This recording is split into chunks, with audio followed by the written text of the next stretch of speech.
E aí, meu amigo Renato Câmara, tudo bem? Boa noite, Jimmy, tudo bem? Boa noite para todos, para o Bracrim. É um prazer estar aqui participando desse evento tão maravilhoso, que é o Bracrim, que representa os interesses dos advogados. Enfim, estou muito feliz por estar aqui. Obrigado pelo convite. Certo, eu que agradeço também a tua receptividade, a tua simpatia também, desde o primeiro momento em que a gente se conheceu, virtualmente, claro, e por ter topado tratar desse tema, que é um tema, quero avisar para vocês, que é um tema que é objeto de pesquisa do Renato para a conclusão dele da tese de doutorado, não é isso, Renato? Exatamente. Sobre a pergunta de pesquisa é se há proporcionalidade ou não na legítima defesa. Isso. E a gente vai Eu tocar até isso. ia pedir para o pessoal, antes da gente iniciar, Renato, para Uhum. eles se manifestarem e darem um ok a respeito da imagem e do som. Aqui a minha imagem está vindo bem para mim, a minha imagem. Mas o som, o áudio, às vezes, talvez não tá legal para o pessoal. Como é que tá aí? Alguém pode falar alguma coisa para saber se, a, se o som tá legal? O meu som tá chegando legal para ti, Renato? Sim, tá ótimo aqui. Você também está escutando bem? O teu áudio ele tá como que falhando. Eu acho que você tá fazendo a live do PC, né? Não, no celular mesmo. No celular, né? No celular é melhor. Eu tinha conectado ao computador, mas deu um problema, aí eu botei no celular. É melhor. No celular eu acho que é melhor. A Leila diz que ambos estão ok. Perfeito, Leila. Que bom então. Que bom que estão nos ouvindo. Então, iniciando aqui, meu nome é Jimmy Deglis, sou advogado criminalista, especialista em ciências criminais e vice-presidente da Abracrim no Maranhão. E eu tenho a honra de receber hoje o Dr. Renato Kramer, que também é advogado, mestre em Direito pela Universidade de Humboldt e também doutorando por essa mesma Universidade da Alemanha e tem se devotado já há alguns anos a essa pesquisa acadêmica no campo da legítima defesa, ou do Instituto da Legítima Defesa. Como eu havia dito no início, a legítima defesa ela não é importante, e talvez por isso esse tema me é tão caro, porque ele é um tema que não é importante apenas do ponto de vista dogmático, da ciência penal, mas até do ponto de vista prático mesmo, porque para quem faz tribunal do júri, a legítima defesa é sempre, ou quase sempre, utilizada, não é, como uma tese de defesa. E as dificuldades dogmáticas da sua compreensão e delimitação surgem, claro, justamente das dificuldades práticas de se enxergar ela em um caso e no outro. Então, essa questão ela é muito importante para nós. Bem, doutor, eu vou aqui abrir aqui o nosso questionário, mas também passo a palavra para você e falar um pouco de você também. Eu falei um pouco aqui, mas você pode falar e já deixar uma primeira pergunta aqui, tá certo? Aos nossos ouvintes aí na Abracrim.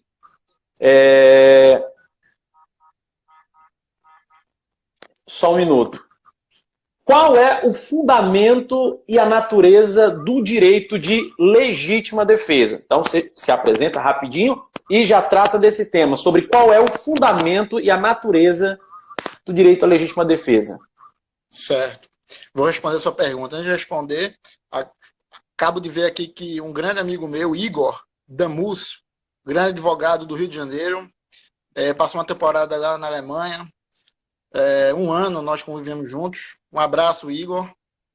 E gostaria de ressaltar também que eu tenho um grande carinho pela Faculdade Damas, uma faculdade localizada aqui em Recife, da qual fiz parte, né, como aluno. É um prazer. Eu acho que talvez se não fosse por ela, eu não teria ido para a Alemanha. Um professor foi bem importante.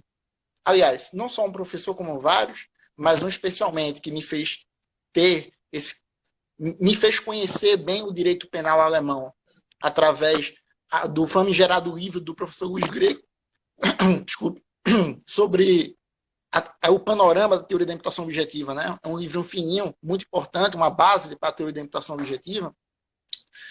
E foi a partir dele, lá no mestrado, que eu tive a ideia eu já tinha previamente uma ideia rústica, né?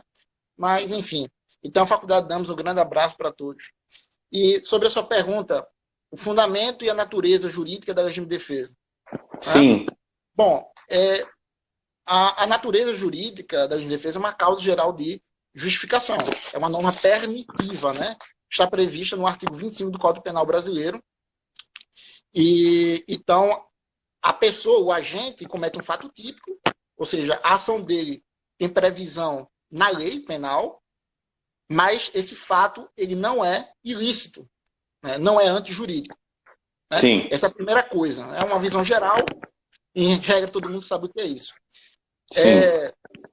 E é um direito natural, né? É um direito natural, é um direito que precede a própria existência da sociedade. Nós nascemos com direito de legítima defesa, até porque não há necessidade de uma constituição de uma sociedade para nós agirmos em legítima defesa. Né? Se nós estivéssemos sendo criados agora, não precisaria de uma sociedade. A sociedade ela não concederia, não haveria sociedade. Nós próprios poderíamos agir em legítima defesa. Então, o direito de legítima defesa é um direito natural e tem natureza jurídica de causa geral de exclusão de ilicitude. E o fundamento da legítima defesa é um ponto muito importante.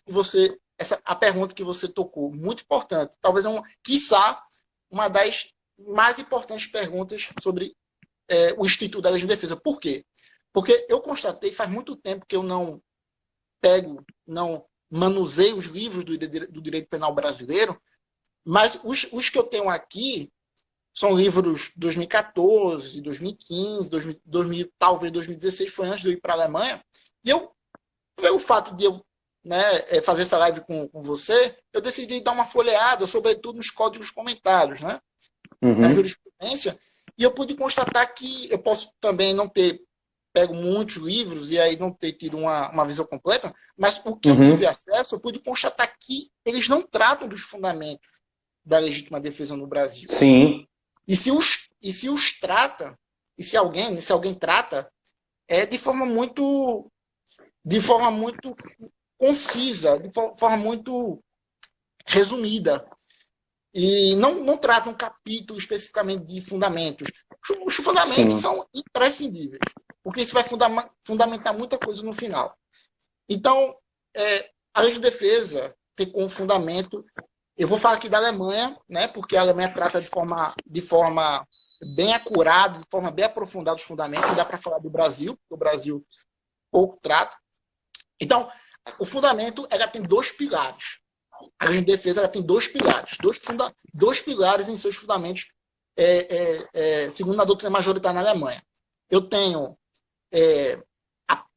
o fundamento individualístico, que visa a proteção de bens jurídicos, a visão individualística, e tem uma visão supra-individualista, que visa reafirmar a ordem jurídica. São esses dois pilares que fundamentam a legítima defesa. Ou seja, a legítima defesa ela tem uma conotação, digamos assim, para quem estiver nos ouvindo, ela tem uma conotação de defesa de um direito próprio, mas ao mesmo tempo de mantença da ordem de respeito à ordem jurídica, digamos assim. Justamente, exatamente isso.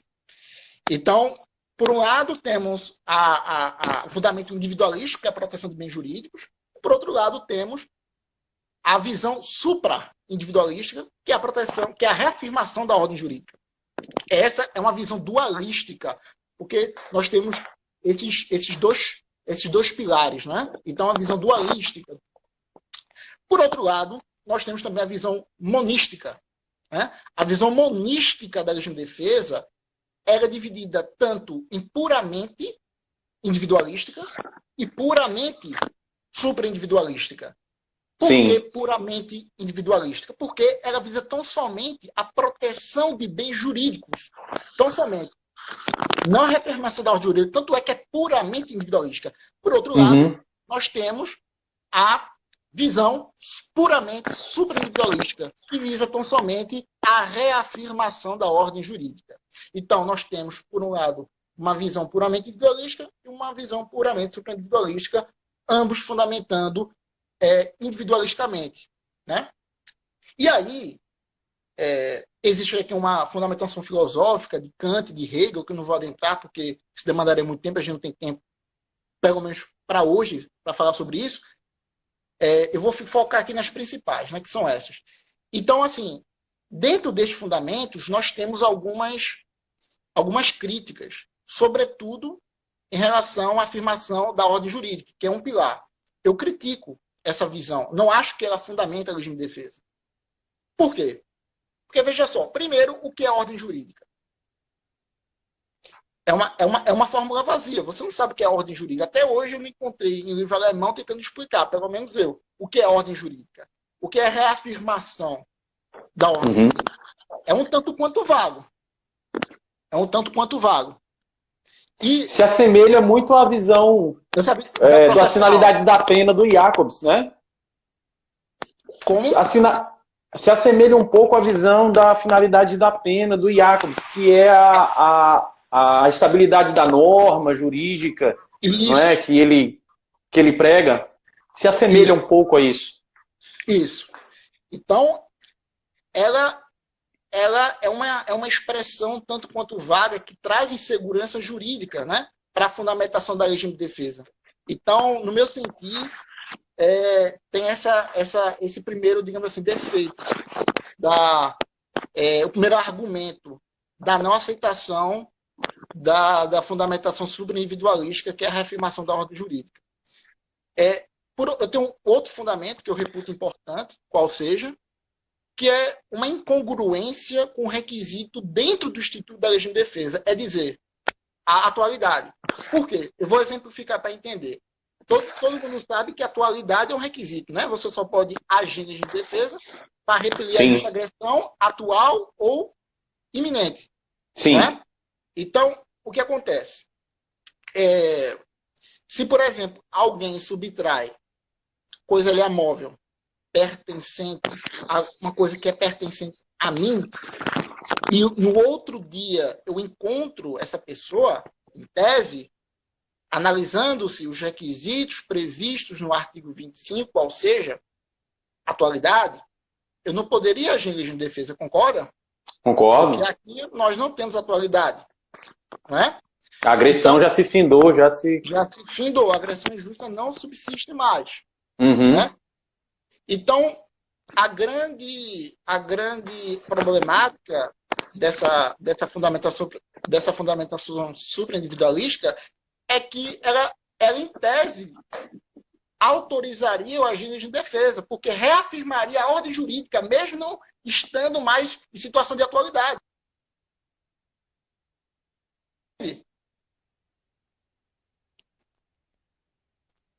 Cortou? Cortou um pouquinho, mas pode continuar.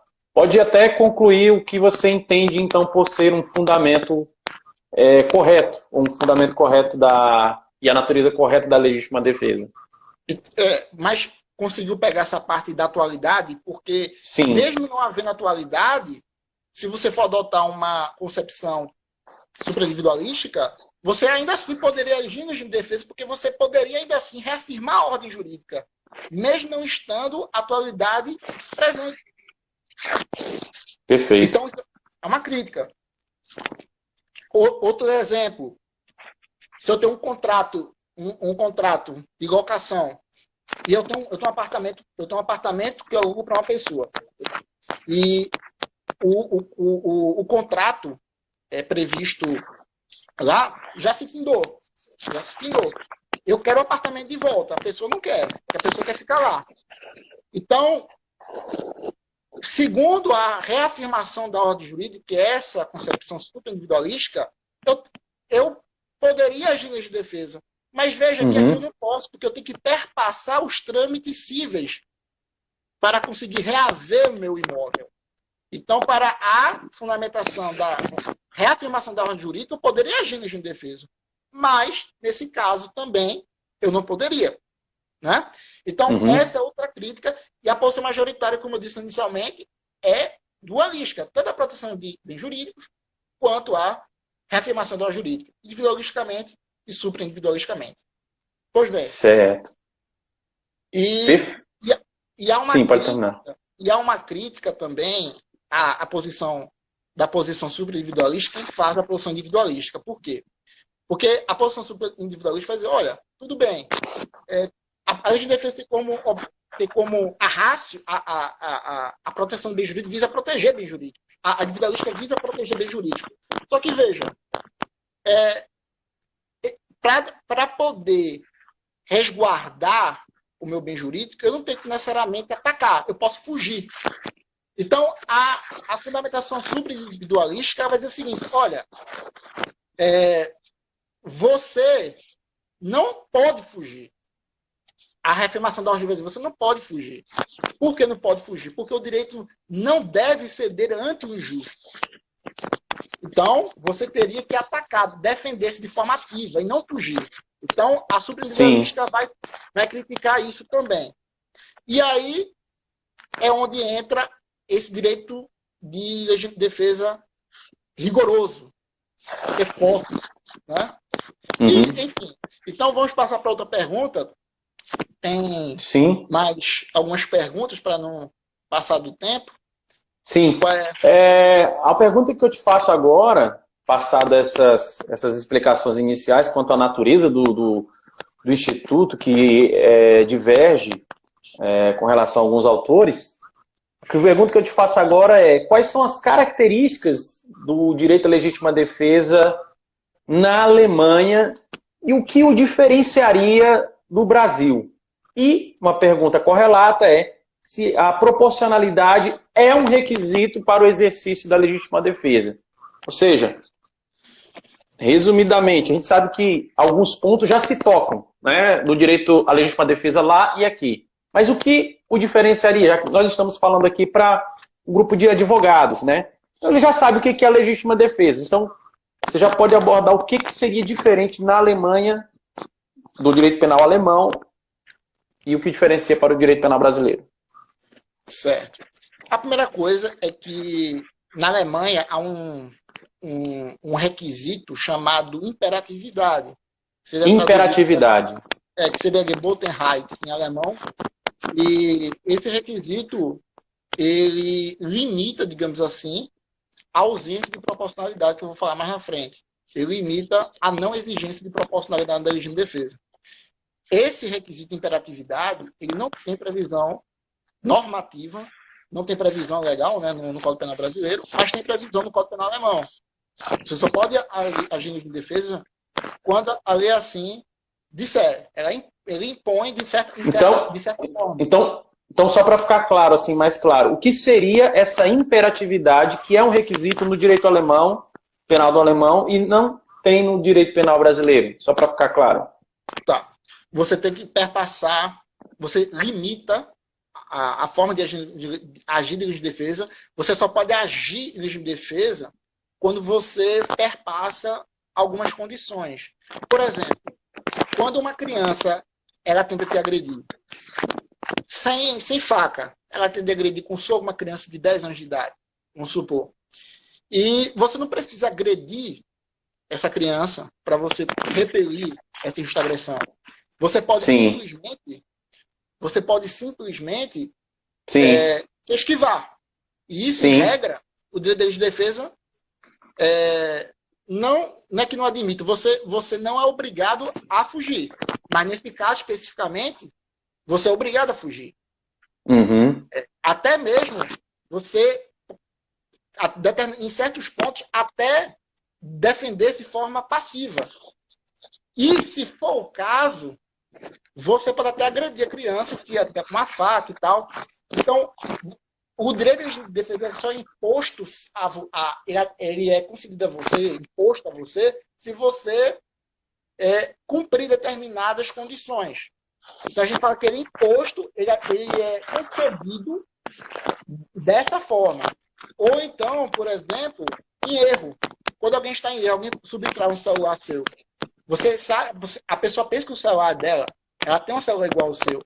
Você não pode chegar agredindo a pessoa. Você tem que primeiro adverti-la, não é? Não pode chegar. Então, só assim, o direito de defesa ele é imposto a você. É colocado à sua disposição.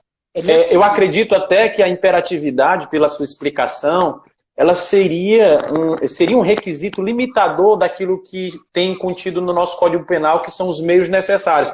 Porque quando você fala de meios necessários no Código Penal brasileiro, como requisito da legítima defesa, você acaba abrindo um leque maior de possibilidades para agir como se em legítima defesa estivesse.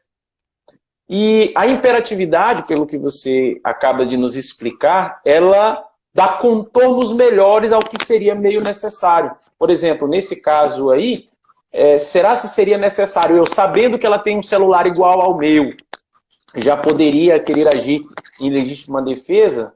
Bem, a expressão meio necessário, ela acaba tendo uma conotação mais ampla.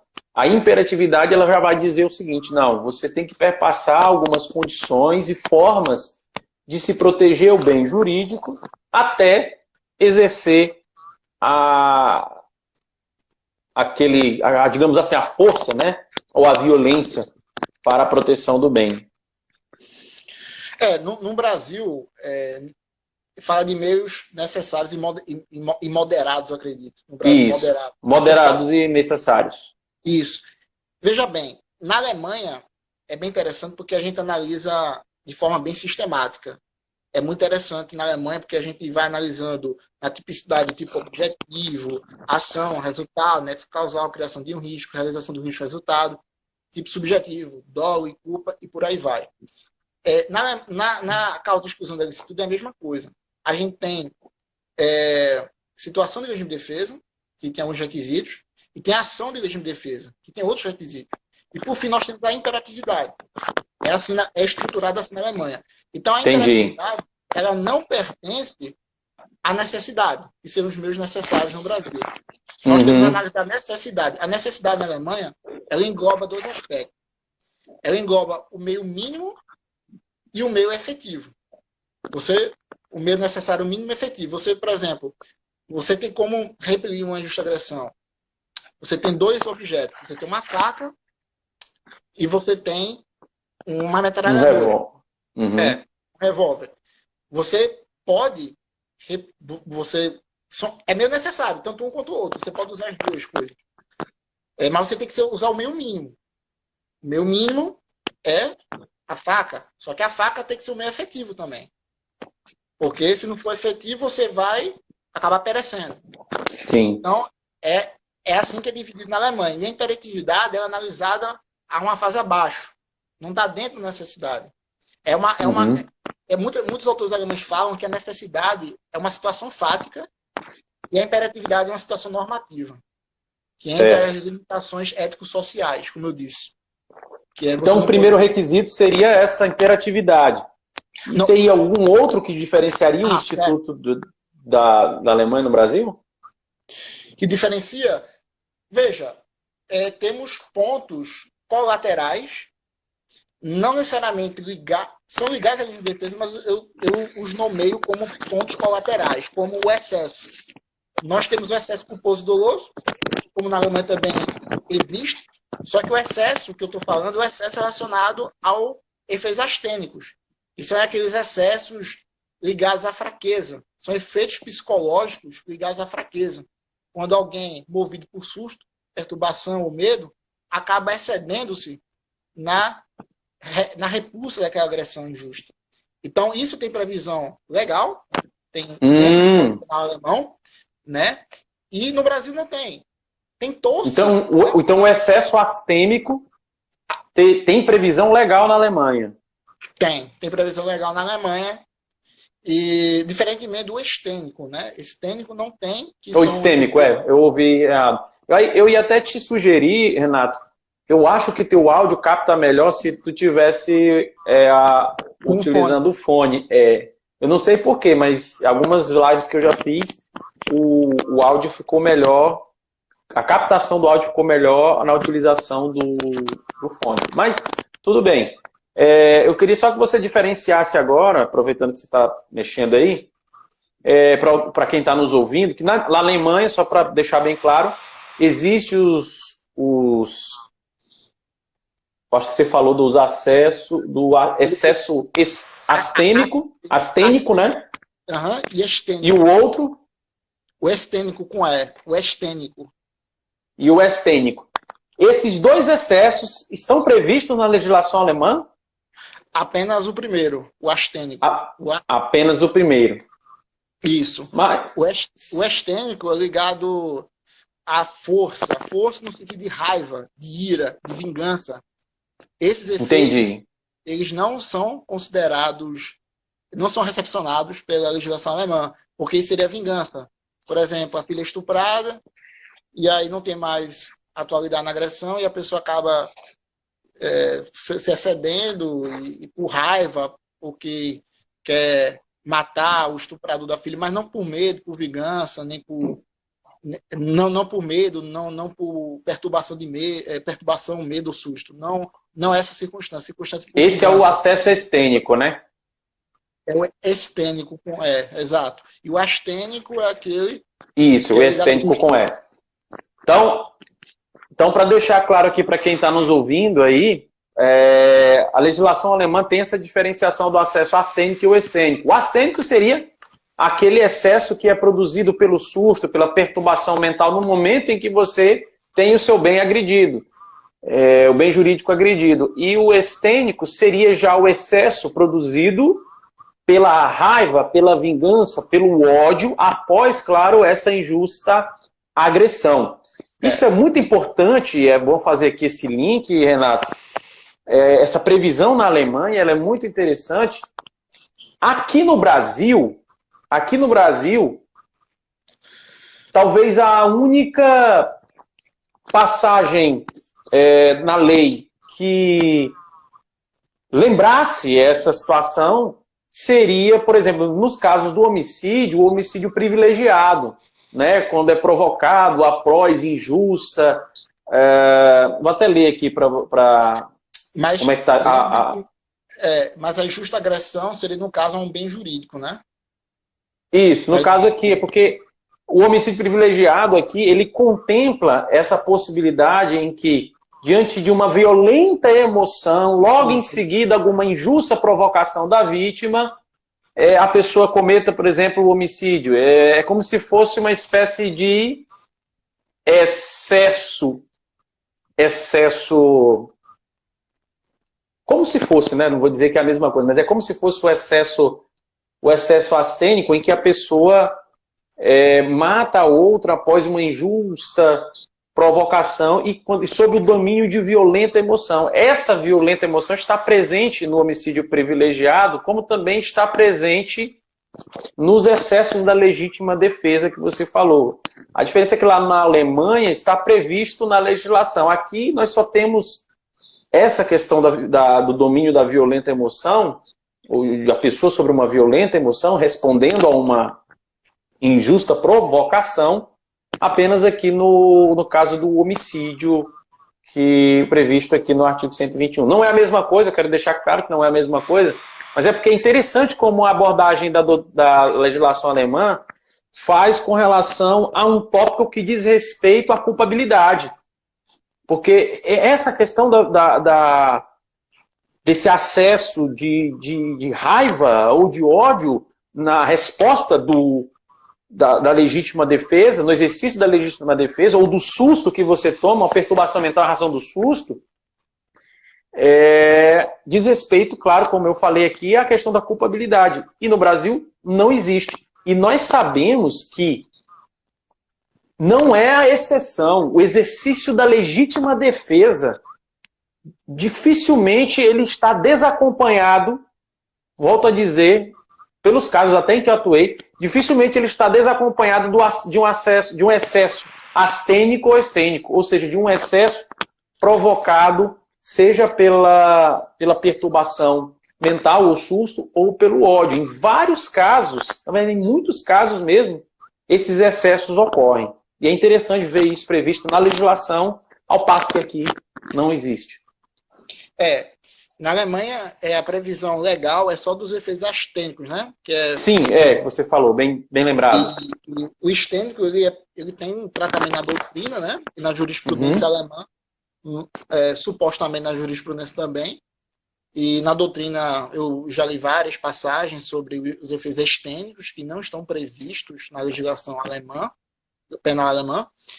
E no Brasil tentou-se, né, por uma manobra legislativa, né, pelo projeto de lei proposto pelo ex-ministro Sérgio Moro, que não vingou, derrubado, diga-se de passagem, pela Câmara dos Deputados. E eu queria te fazer essa pergunta aqui, Renato, fazer ela de maneira formal, aqui, porque você já ia entrando na resposta. Eu queria saber se esse acesso astênico de que você falou, e que já conceituou, se ele foi votado, ou chegou a ser votado e discutido aqui no nosso Congresso Nacional, e se ele poderia ser aplicado, e aí nós vamos afunilar um pouco mais o nosso debate, aos agentes de segurança, no caso aos policiais. A palavra é com você. Certo. Veja bem, foi derrubado, né? Eu não me lembro a votação, inclusive eu escrevi um artigo, eu coloquei na nota de rodapé, eu acredito que foram 9 votos a 5, eu não me lembro, pela Câmara de Deputados. E Sérgio Moro havia sugerido, salvo o melhor juízo, esses efeitos astênicos como causa de exclusão da punibilidade, o que tecnicamente está equivocado. Os efeitos astênicos são causa de exclusão da culpabilidade. Esse é o primeiro ponto importante a ser revisitado. Seria de culpabilidade e não de punibilidade, é isso? Isso. Punibilidade seria uma consequência do crime, né? A punibilidade em si não integra o conceito da análise de crime, nós sabemos que é o fato típico, antijurídico e a culpabilidade. Sim. A punibilidade é uma mera consequência do crime, assim o é no Brasil e assim o é também na Alemanha. Bom, em relação aos policiais, eu li alguns artigos, não há muitos artigos sobre os efeitos astênicos no Brasil, artigos sobre esse ponto, e os que eu li no Brasil, eu sou posição minoritária, apesar que eu conversei com alguns estudiosos do direito e alguns concordaram com a minha opinião, embora não tenham escrito alguma coisa a respeito, mas quem escreveu é contra a minha opinião. Eu não sou somente a favor dos efeitos astênicos em relação a pessoas comuns, como também a favor de policiais. Não é? Perfeito, interessante. Eu não acredito que um policial não possa ter uma emoção naquele momento, o policial que tem família, tem filhos, tem pai, tem mãe, tem amigos, que pensam em voltar para casa após o seu dia de trabalho. Que sob pressão vá a uma favela, pessoas que nas favelas estejam municiadas com armas de guerra, policiais que muitas vezes têm um aparato deficitário. Então, eu não acredito, seria viver no mundo das maravilhas, dizer que os policiais não poderiam ser, digamos assim, privilegiados pelos efeitos astênicos. É diferente na Alemanha, né? É você fugir da realidade. O Brasil é diferente da Alemanha. Não é igual. Lá não tem favelas, não tem uma guerra civil, não é como tem no Brasil. Então, cabe ao magistrado, ao juiz, analisar as circunstâncias do caso concreto, a fim de verificar se uma pessoa comum ou policial agira ou não sob os efeitos astênicos. Lembrando que há muitas pessoas também que não são policiais e que atiram muito bem, inclusive tem posse de arma de fogo. Porque para essas pessoas também... Então, não deveria para essas pessoas serem aplicados os efeitos astênicos, já que essas pessoas são tão preparadas também como são os policiais? Então, tem que analisar cada caso concreto. Não é simplesmente afirmar que os policiais não podem ser privilegiados pelos efeitos astênicos. Isso é uma visão, um argumento, eu acredito, um tanto quanto simplista de quem o faz. Né? E é um argumento também, eu concordo nesse ponto contigo. Eu já fui policial civil e tive uma certa experiência na carreira. A questão ela é um pouco de discursos que não privilegiam a realidade, como você fala. Dá a impressão que no Brasil as pessoas querem trazer a realidade à força para dentro da legislação, para dentro do direito. Enquanto na Alemanha, como você acaba de falar, o direito é como uma lupa tentando enxergar a sociedade e traduzi-la e ver os seus pontos de conexão, de congruência, de incongruência e tentar resolvê-los da melhor forma. Quando você fala dos efeitos astênicos policiais, se você pegar do ponto de vista prático, se você for pelo menos honesto consigo mesmo até, e com a sua própria inteligência, você não há de negar que o policial sofre e pode, portanto, praticar excessos astênicos.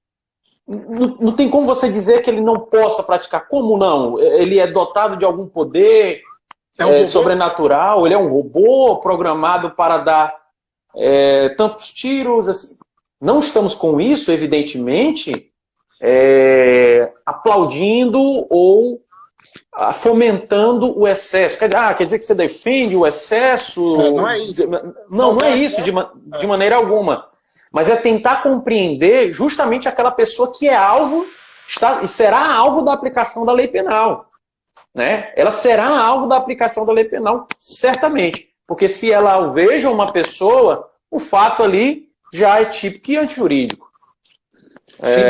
Assim, de cara, pelo menos, né? De cara, pelo menos. Ou pelo menos típico, vamos colocar dessa forma.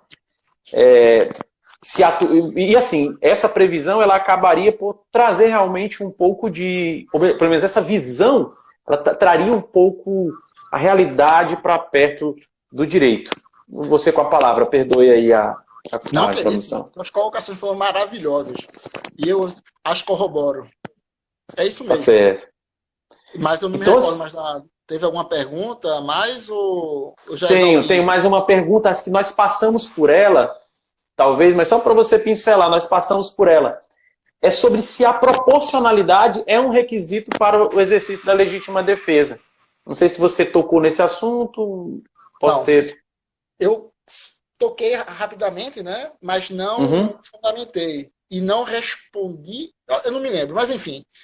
Na Alemanha, essa é a minha tese de doutorado, se há proporcionalidade ou não. E como eu disse no começo, não sei se eu disse no começo, mas há uma intersecção entre os fundamentos para afirmar ou não a exigência de proporcionalidade. Você há uma intersecção. Por quê?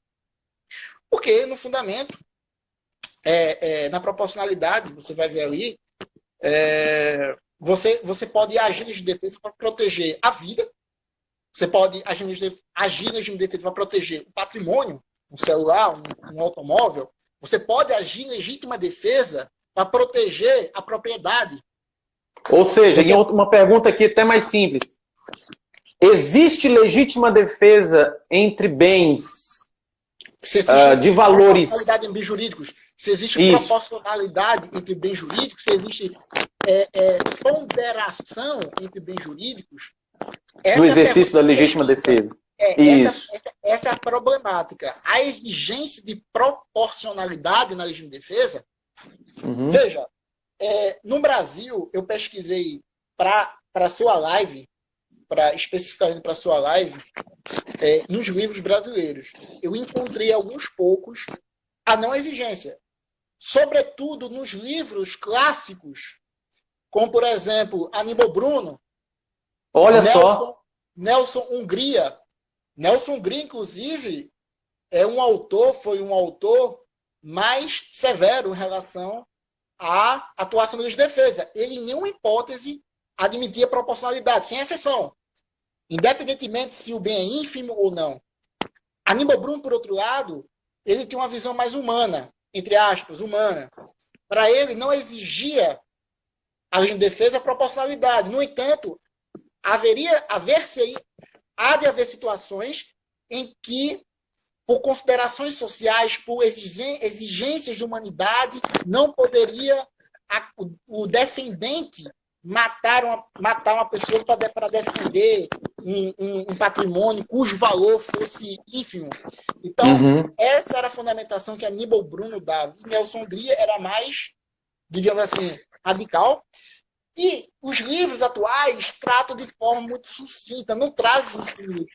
Você talvez saiba mais do que eu em relação aos livros brasileiros. Não sei se você já chegou em livros como Bittencourt, Alexis, que tem um livro também que trata... Tem o livro do professor, aquele ali, ó. Tem aquela coleção ali do Regis Prado, que está em verde ali, tá olhando? Tô vendo. No tomo 2 dele, só que o tomo 2 está lá em casa, eu estava dando uma olhada, ele trata sobre isso, né, um pouco sobre isso na legítima defesa e também quando comenta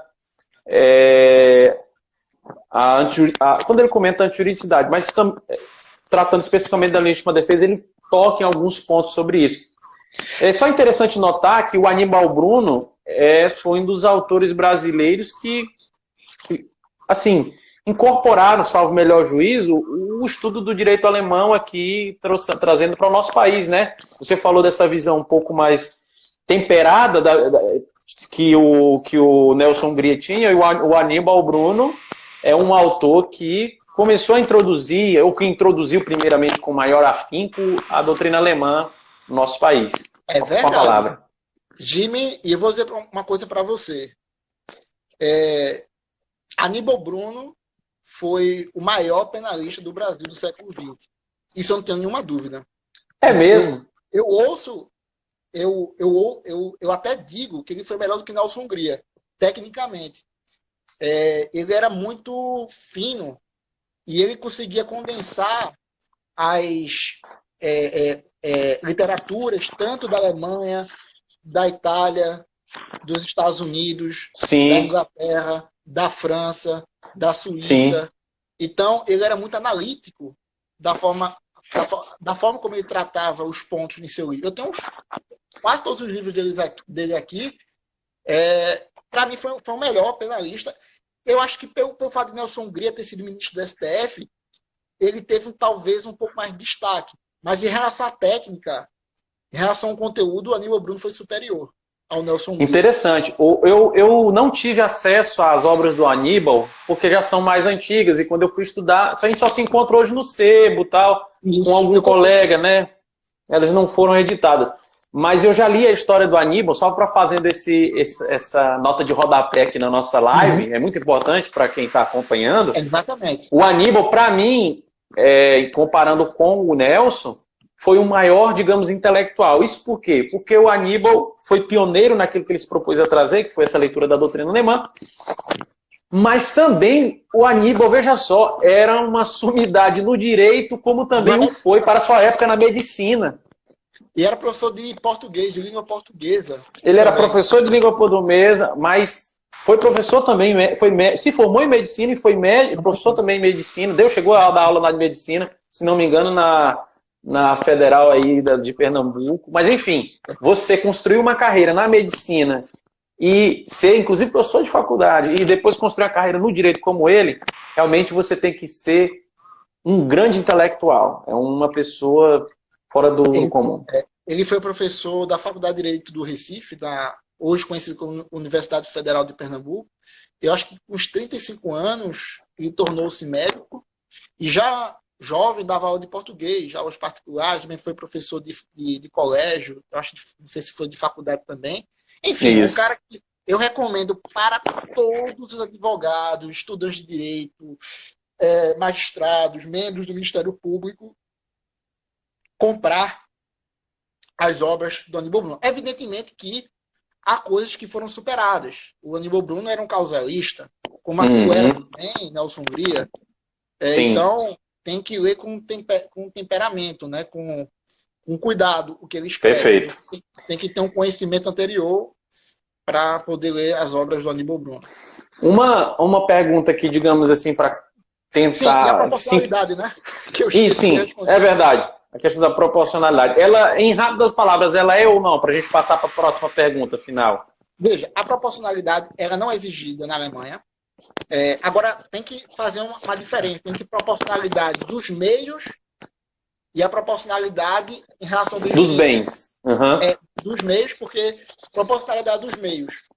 Eu não posso pegar um meio, digamos assim, um meio mais efetivo, mais gravoso, digamos assim, para poder repelir uma justa agressão. Se eu tenho uma metralhadora e eu tenho uma faca, não tem por que eu pegar a metralhadora para repelir a justa agressão. Eu já posso pegar uma faca. Então, há que se falar em proporcionalidade em sentido amplo entre os meios com os quais eu repilo a injusta agressão.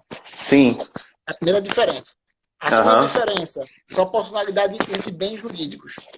Não existe na Alemanha, mas há exceções. Como já disse outrora, lá no começo, se alguém tenta subtrair uma fruta e a única forma é atirar, você só tem uma bala no revólver, e a única forma de reaver aquela coisa atirando, em tese, na Alemanha, você não poderia fazê-lo, porque seria uma exceção, seria uma desproporção crassa.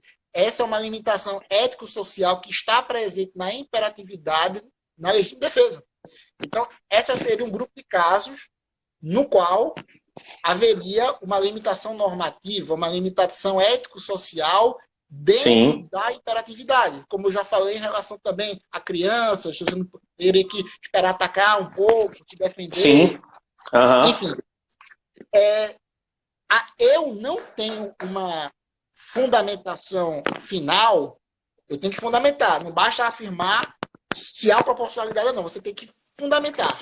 Tem que trazer fundamentos coerentes, né, sobre o porquê de não admitir. Eu, provisoriamente, diria que meus direitos não são concessões da sociedade que me podem ser tirados por qualquer que se ache em condição de maximizar a quantidade de vantagens, de ganhos sociais na sociedade, no sentido de que, por exemplo, se eu tenho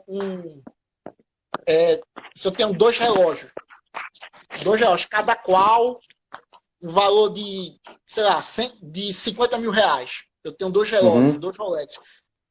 Então, assim, é claro que se um colega meu, um estranho, a sociedade em geral ficaria mais feliz, aumentaria se ele pudesse subtrair o meu carro, porque haveria uma distribuição de interesses, não é? E aí, mas isso não dá o direito de me tirar esse relógio, porque o direito à propriedade não é uma concessão do rei, do presidente, do príncipe, do qual eu sou súdito, mas sim algo que é meu, obviamente, sob certas condições. Mas ele é meu. Se eu vou atacar alguém para tirar algo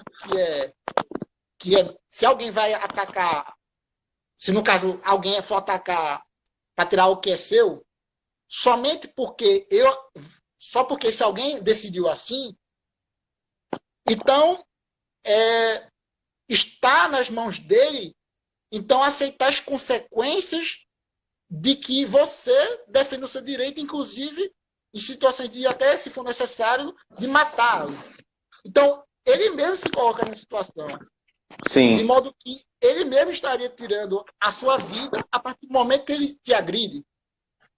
Então, a legítima defesa, ela é o próprio direito subjetivo, que se defende contra a negação arbitrária por um outro. É a negação, e a negação do arbítrio, que é o núcleo do direito subjetivo, não pode estar submetida a uma reserva de proporcionalidade. De outro modo, todos os nossos direitos subjetivos estariam submetidos ao arbítrio de quem se acha capaz de promover o bem comum, né? Então não poderia haver uma maximização dos ganhos sociais. Essa seria mais ou menos a fundamentação de não haver proporcionalidade no direito de regime de defesa. Perfeito. Uma outra pergunta aqui, nós já estamos quase terminando a nossa live, acho que faltam alguns minutinhos, e iríamos entrar agora no ponto que diz respeito à lei anticrime. Se não der tempo, a gente coloca a live só para terminar a resposta da sua pergunta. A gente inicia uma outra aqui. Mas é o seguinte, o pacote anticrime, ele promoveu uma modificação no artigo 25 do nosso Código Penal, como bem já salientamos desde o início, e ele nos diz assim, foi do parágrafo único do artigo 25 do Código Penal, diz: observados os requisitos previstos no caput desse artigo, considera-se também em legítima defesa o agente de segurança pública que repele agressão ou risco de agressão à vítima mantida refém durante a prática de crimes. A pergunta para nós finalizarmos é: esse acréscimo ele foi necessário? Se ele peca, poderia haver a possibilidade de aplicação indevida desse artigo? A redação do artigo 25 poderia ser melhorada? Se poderia, de que maneira? Pela lei anticrime? A palavra é sua. A primeira... essa resposta já foi em parte respondida em relação à imperatividade, né? Sim. Poderia ter sido inserida a imperatividade, como o é na Alemanha, e não foi. Eu acho que há algumas limitações ético-sociais que poderiam ser bem recebidas. Em relação à necessidade, da forma pela qual o legislador introduziu esse parágrafo único, eu não estou de acordo. Por quê? Porque é como se o policial nunca tivesse direito ao regime de defesa. Em situações em que o policial precisa salvar uma refém, não vejo motivo para isso, porque já havia esse direito do policial. Porque quando uma refém, por exemplo, encontra-se ela é refém de um criminoso, ali há, claro, um crime de constrangimento ilegal, no mínimo, previsto no artigo 147 do Código Penal Brasileiro. Então, nesse sentido, já haveria uma agressão injusta, porque haveria uma privação da sua liberdade individual, da privação da liberdade individual da vítima, de modo que o policial já poderia agir no regime de defesa de terceiros, porque o próprio artigo 25 prevê a regime de defesa, tanto próprio, o direito seu de regime de defesa, quanto de terceiros. Então, não vejo o porquê de o legislador acrescer essa situação. Se o policial te pergunto então agora, na prática, haveria a possibilidade de aplicação indevida desse artigo? Ou seja, eu te faço essa pergunta porque, considerando a prática, e eu vou talvez aqui colocar minha visão rapidinho, quem agir nessas condições aqui ainda trará para si o ônus da prova na prática. E no processo penal é assim, se você alega alguma excludente de ilicitude, o ônus da prova vai para você. Porque no processo é assim, você é processado, se agir em legítima defesa, tá bom, então o réu que vai provar se ele agiu em legítima defesa ou não. Com o acréscimo desse artigo aqui, se um policial age dessa maneira, ainda assim ele teria que fazer prova dessa situação. Ou seja, isso aqui, o acréscimo ele não serve de escudo para o policial dizer que agiu em legítima defesa e pronto, e acabou, e assim terminado. Não. Se não tivesse o acréscimo e ele alegasse foi legítima defesa de terceiro, ainda assim ele teria o ônus da prova. Entendi. Com o acréscimo... Isso. Será que com o acréscimo esse ônus se inverte? Essa é a sua pergunta, né? Não se inverte, aí é que tá, não se inverte. Para ele continuaria a mesma coisa. Do ponto de vista processual, do ponto de vista do ônus da prova. Para ele, ele alegou que ele salvou alguém que estava sendo refém. O promotor vai olhar para ele e dizer, então, meu parceiro, prove. Faça favor, constitua seu advogado ou pela Defensoria Pública, prove, não estou preocupado com isso. Você acha que ajuda desse jeito, prove. Então, na prática, a gente havia até discutido isso em off, não mudou nada. Não há aqui uma... mudança significativa. Ele repetiu o que já existia no próprio capo. Ele só fez... Ele é um pleonasmo. Até o título do meu artigo que eu escrevi chama... É um pleonasmo. É um pleonasmo. E digo mais, é o tipo de legislação que a gente chama de simbolismo penal. Ela é simbólica apenas. Aí ela causa aquele alvoroço, aquele debate público, instituições se manifestando, tal, mas tateando fumaça, tateando nuvens. Se olharem, se baixarem a cabeça um pouco, e olhar para a prática, para ver o que está acontecendo no mundo real, acabou que isso não alterou em absolutamente nada. Não protege mais policial, como também não é nenhum mandado para assassinato de policiais, de pessoas inocentes. Né? Isso não ocorre.